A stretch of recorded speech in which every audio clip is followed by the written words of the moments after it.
Now heading to the governor's desk, a new measure that enforces stricter abortion rules passed in the legislature. Any abortion not performed by a doctor through a medical procedure is now illegal. The bill was inspired by the case of a pregnant girl from Uinta who paid a man to beat her to induce a miscarriage. Opponents to the bill worry that women subject to domestic violence or a natural miscarriage could be prosecuted. Former U.S. House Majority Leader Dick Armey is endorsing GOP candidate Mike Lee instead of Senator Bob Bennett. Some Republicans have criticized Bennett for not being conservative enough. They say Bennett shouldn't have voted for a bailout of the nation's financial system. There are several candidates challenging Bennett for the nomination. A 16-year-old boy died yesterday after accidentally shooting himself in the head. The boy was with two friends when he decided to play Russian roulette. Police say he emptied most of the shells from the gun's barrel and didn't think it was loaded. Police are still investigating the accident. Some Utah lawmakers are accusing the Obama administration of pulling a fast one and trying to name two new national monuments in the state. A document leaked from the Department of the Interior has the San Rafael Swell and Cedar Mesa among 17 possible sites. Once a place becomes a national monument, the state loses development rights. The Secretary of the Interior says the list is just brainstorming and nothing more. Winter Olympics, Summer Olympics, they're both exciting, right? I'm pretty excited for the Olympics. I think I'm going to try and go to some of the stuff that they have going on this weekend up in Park City. Maybe I'll stop by Sundance too. Welcome to BYU's Daily News. I'm Kasey McRae. And I'm Adam Belinsky. Our top story.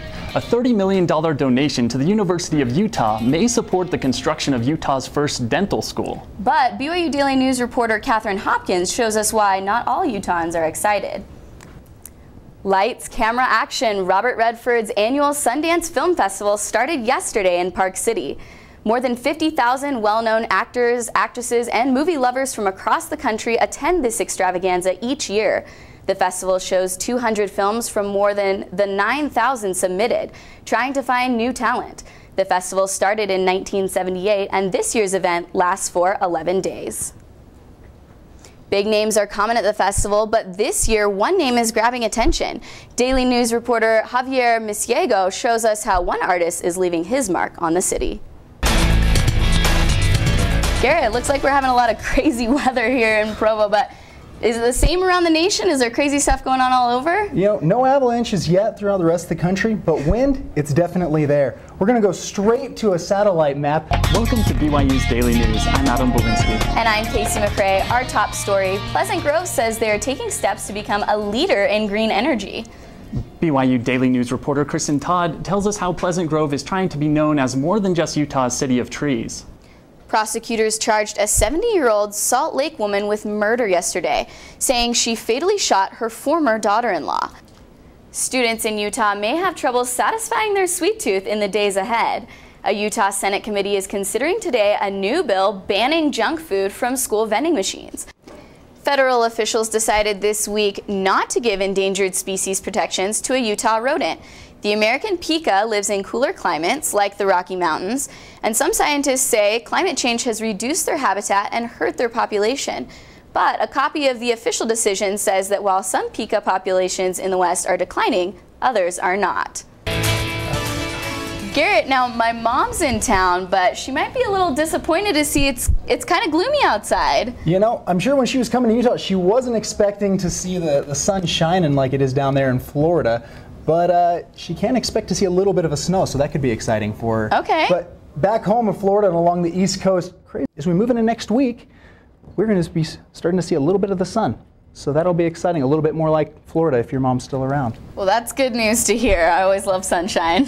We all do. Thanks, Garrett. Yeah. Well, I'm starting my Super Bowl celebration right now, sporting the Austin Collie jersey. Very nice. You know, I'm torn on who I'm going to root for, but it looks like you're pretty decided. Oh, the Colts are definitely going to win. By far the better team. Austin Collie, at least 2 touchdown catches, I'm guessing. You think? Yeah, I mean, the Super Bowl's huge. BYU's Daily News. I'm Adam Belinsky. And I'm Kasey McRae. Our top story, Jordan School District will cut 500 jobs and increase class sizes as they deal with a $30 million budget deficit for next year. At least 250 teachers and 250 staff members will lose their jobs by July 1st. The economic crisis threatens more businesses every day. But as BYU Daily News reporter Javier Misiego tells us, some find new ways to stay alive. Strong winds destroyed the Great Basin Wildlife Rehabilitation Center in Springville last month, leaving recovering birds without a place to spread their wings. BYU Daily News reporter Kristen Todd tells us how new regulations are causing big headaches for the center. A Nevada Supreme Court decision prompted Utah officials to back down from a water sharing agreement between Utah and Nevada. The decision may delay a $3.5 billion proposal to pump water from the Snake Valley down to Las Vegas. Justices say Nevada's state engineer Tracy Taylor waited too long to act and is now facing the consequences. Some BYU professors found a new way to keep bugs from crops without using chemical pesticides.